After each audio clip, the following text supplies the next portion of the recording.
Hi, I'm Mary Beth McKenna. I'm the Manager of Rules and Competitions with Golf Canada. I'm here to offer you some insight on the rules of golf and the different roles that you'll encounter as a caddy and the different scenarios you may encounter out on the golf course. There may be some different situations out on the golf course where you have to assist a player in searching for their golf ball. You're permitted to do so under the rules, but please ensure that you do not move their ball. This rule may surprise you a little bit, but you are permitted to place the player's clubs in the hazard, a hazard being within the margins of the water hazard or within a bunker. As a caddy, you are permitted to repair old hole plugs or to fix ball marks on the putting green.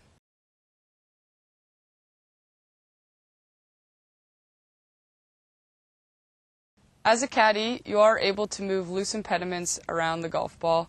A loose impediment may be a leaf or a piece of grass.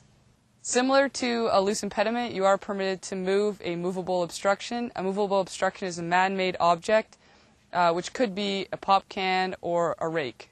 If your player's ball comes to rest on a cart path or an immovable obstruction, they're permitted to take free relief. As a caddy, you want to help your player determine what that nearest point would be. It will depend on if they're a right or a left-handed player. As I'm a right-handed player, we're going to take relief and determine which one would be the closest point on the right or the left side of the cart path here. I'm going to just put a nearest point here, giving myself free and clear of the obstruction. And on this side of the cart path, I'll place the tee here. As you can see, this is my closest point for nearest point of relief, so I'm permitted to pick up the ball. The player may clean the ball in this instance. From this nearest point, you're going to take one club length. With that one club length, you can use the longest club in your bag. So I'll use a driver.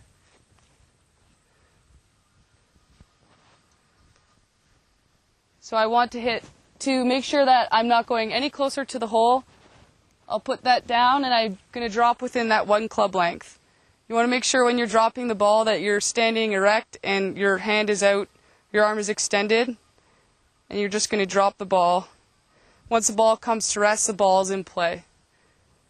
If a player's ball has entered the water hazard, which are defined by yellow stakes, your player has a few options that they can utilize.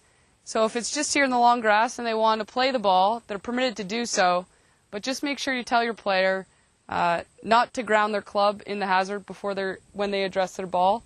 They also have the option to go back from where they last played, or an additional option is to go from that point of where they entered into the hazard, and keeping in line with the flag stick, they can go back as far as they want on a line and drop the ball in that spot. If your player's ball may be lost outside of a water hazard, for example, over here in the left woods, you're going to want to give them another ball. Preferably, you'd want to mark it in a different fashion than the original ball, or give them a different number.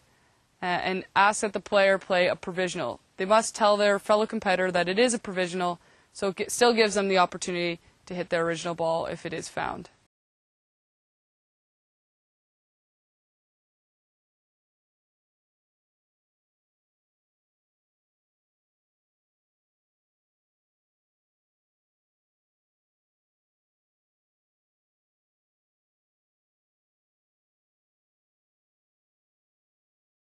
If your player's ball enters into a lateral water hazard, which is indicated by these red stakes, there are 5 options. We'll run through the more commonly used options that a player may use.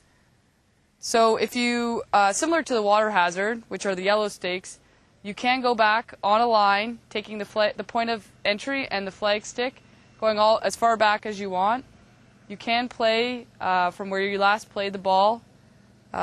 Additionally, you may also play within the water hazard. Again, make sure that you do not ground your club when you address the ball.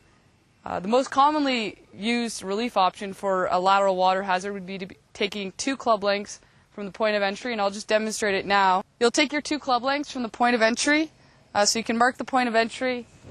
You'll measure out your 2 club lengths. Make sure it's no near to the hole.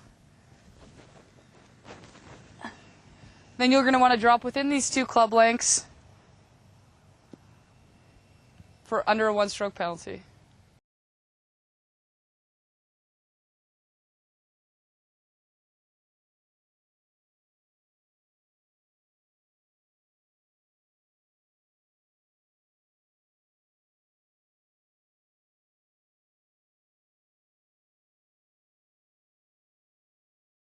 When your player hits their ball onto the putting green, you want to encourage them to mark the ball so as not to interfere with another player's ball. A few key things when marking the player's ball. The player should put the ball marker directly behind the ball, and then they may pick up the ball. As a caddy, you can clean the ball for them. When replacing the ball, putting the ball back into play, they should put it in the exact same spot from which they picked it up, and they can pick up the ball marker directly behind the ball.